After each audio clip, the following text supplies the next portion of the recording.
Just in the past week, I've had so many of these downloads coming through about it's changing my way in which I'm looking at how our souls exist. Um, I always had certain perceptions of, like, is this just my soul that's having this experience? And then I go back and then I decide to come back to Earth again and then I have another experience. And that is all changing. And I asked Spirit if they could just put it into a diagram for me. So I sat down with the paper and I have drawn so many pictures here.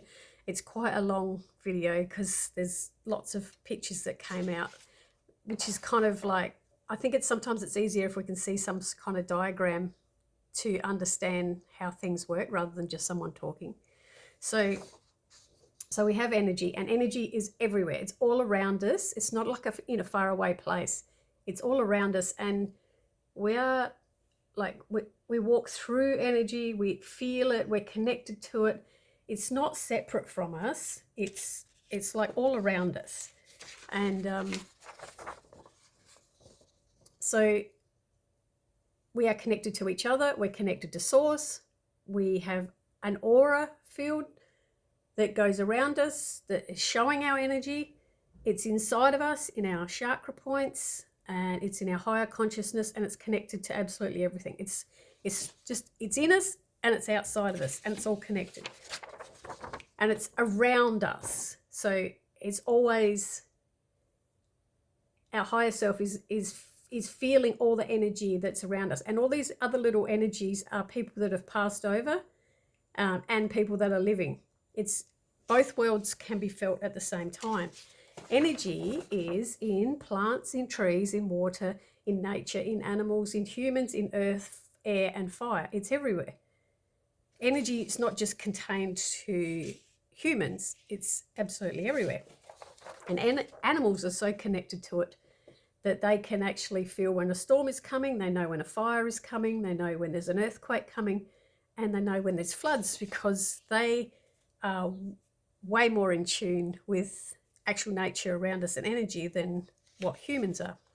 So you imagine you've got all this energy everywhere, and one little particle of energy decides to come into the human body. It comes in as a soul. It's still connected. It doesn't fully engage into the human body until actual birth. But it's a bit like when somebody's about to die and they know they're going to die. You'll talk to a lot of hospice nurses that say that they're half in the physical world and the non-physical world. They can feel, they can see their loved ones on the other side. They're here, but they're not always just here. They're sometimes floating in between worlds. I find that babies that are going to be born are much the same. They're connected to the parents, they're connected to the fetus that's growing, but they're not fully engaged until actual birth. So here we have the human body, and it's got your aura field around it. You've got your chakra energy in the middle. The higher consciousness is connected to the brain, and the brain is all the programming. So the brain is, you get taught to eat, drink, sleep, walk. You have to be programmed what to do. You watch TV, you read books, you get told stories, you get society around you, your parents. You're getting taught, and all these thoughts that are taught to you are beliefs that are programmed into you. That's part of the brain part. When a person is too much listening to their brain and they disconnect from their higher self, so they kind of get really, really focused in life about just doing what is programmed to be done. So you have to work hard, you have to have this, you have to do this a certain way, you have to live life this certain way. And they don't have that connection to their higher self.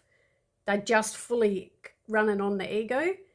They will feel lost, disconnected, angry, and even have dark thoughts. Because they really have become totally disconnected. Quite often I've heard people say that someone who's been really evil or very bad to other people, they don't have a soul. They do have a soul. Every single person has a soul. They've just disconnected from it. So they're just purely running on the ego.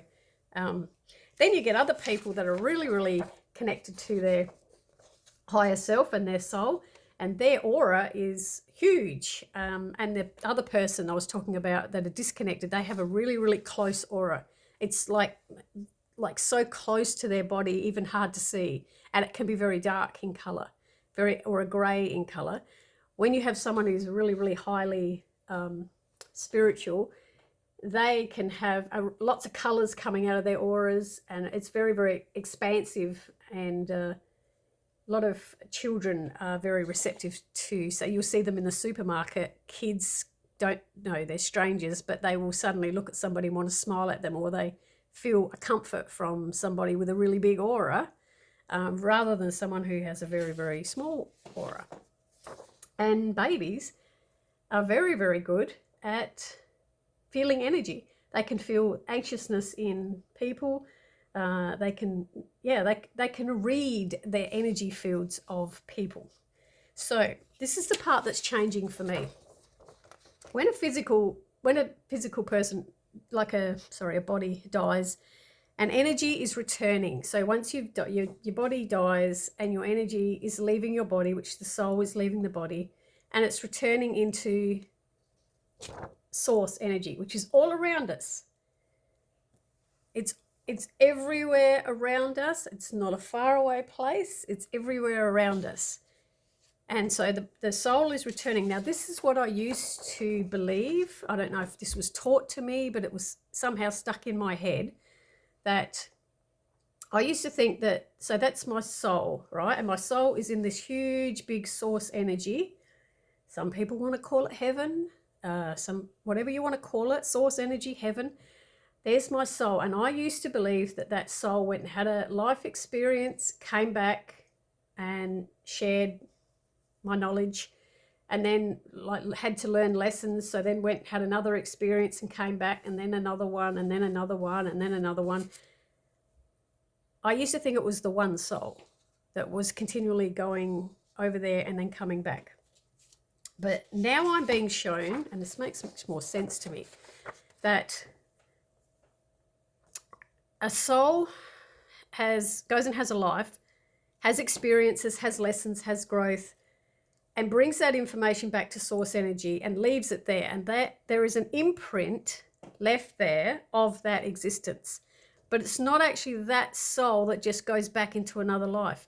It's just energy that's formed from this giant ball, because it's all connected. That life is connected to that life, connected to that life, connected to that life. It's all, energy is all connected. So a life takes information back to this ball of energy and leaves it there, and is shared with all the other energy that's there, and then another energy just comes. But because that one is connected to that one, and then a new life comes, it's not the entire soul, it's a connection to that soul. It's a particle of that soul that comes back, not the whole entire soul. So when you're back into the energy fields, it's all connected. Everybody is connected to one another. Everything is connected. So by me living in this existence and accumulating knowledge and accumulating lessons and accumulating growth, when I die, my soul takes that information to source energy and shares it. It shares it, and it is available for every other energy that is in that field. There are energies that are on different dimensions so energies that are on lower dimensions will have different experiences, and energies move up. They start off in small, lower dimensions, and they move up with the amount of growth that they take. And so my energy will go back to a certain energy field, a certain dimension, and share it with other energies. This existence stays there. There's an imprint of that existence that can be tapped into by any other energy. And that explains why when I was in hospital and I had my near-death experience, when I stepped out of my body, I was next to the doctor and I knew everything about his existence. Same with the nurse. I knew everything about her existence because I was just a soul knowing their soul. And when we're all over on the other side, we still know everything about each other's souls. We know absolutely everything. There's nothing you don't know. So a medium or a very highly in tune person, using their own higher consciousness, will tap into existences that were. So there's an imprint of an existence. It doesn't matter when that existence was. Like, it could be an existence from 1962. A medium who's raising their vibration up can tap into that existence. It doesn't mean that that person is still there. The person is not there. An imprint of that life is there. The medium is tapping into the imprint of that life, because that part of that soul has just left that information there.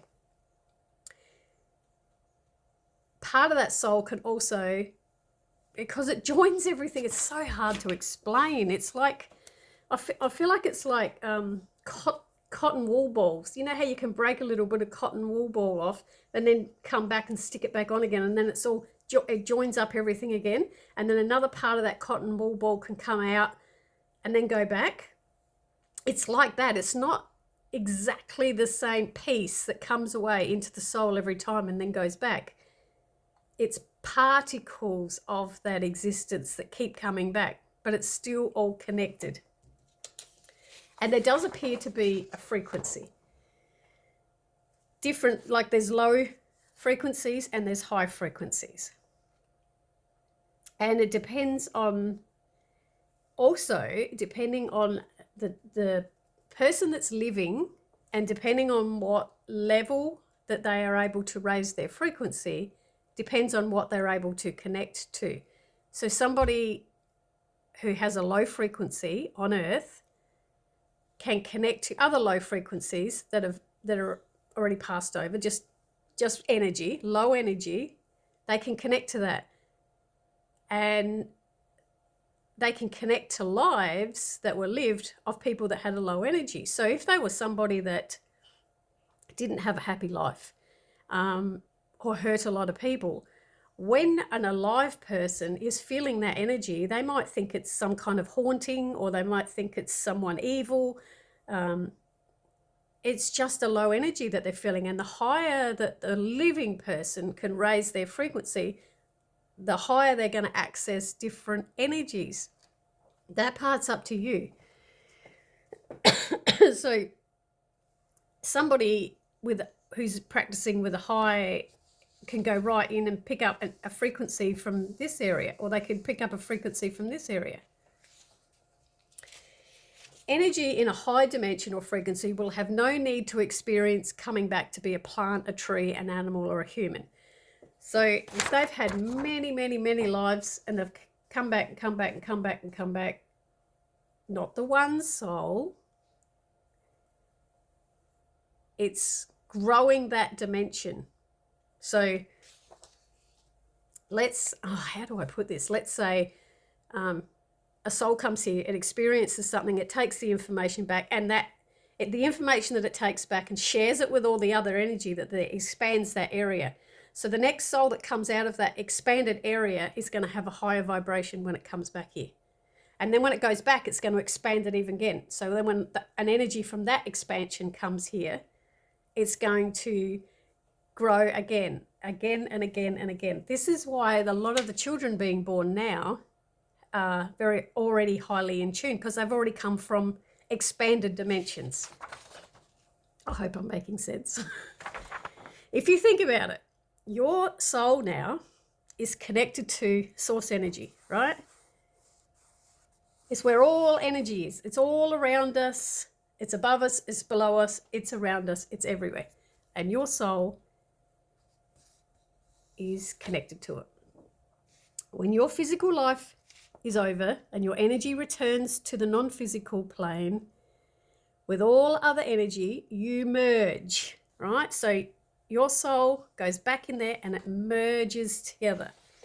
That's what I say. It shares energy with others. Energy has connections and a record of all energy. This is why your soul knows other souls and why you go on journeys with them. So your soul has been in a certain dimension, and then this part of the soul comes back. Someone else's soul has come from the same dimension. Somebody else's soul has come from the same dimension, and you see them and you feel the familiarity. You feel this is so familiar. I already know that soul. That's what people call them, soulmates or twin flames, or what they want to call them, because your soul already knows the familiar feeling of their soul. How amazing are our souls to have that information, to know. Like, if you listen to your soul and let your soul steer you through life, it steers you exactly where you have to be all the time, because it knows the other souls that it wants to journey with. It knows the other souls that are going to give you a lesson. It knows souls where you're going to be able to give them a lesson. It knows everything. Your brain doesn't know all that stuff. That's what the soul's doing. The soul's doing all that steering. You disconnect from the soul and you start living just from what you think your brain needs, and that's why you feel so lost. So when you meditate, or you feel connected, you are feeling the energy of being at home. Your ego goes to sleep, and you go straight to your higher self, and your higher self is remembering home. Home is source energy. Home is where we all come from. I hope that made sense.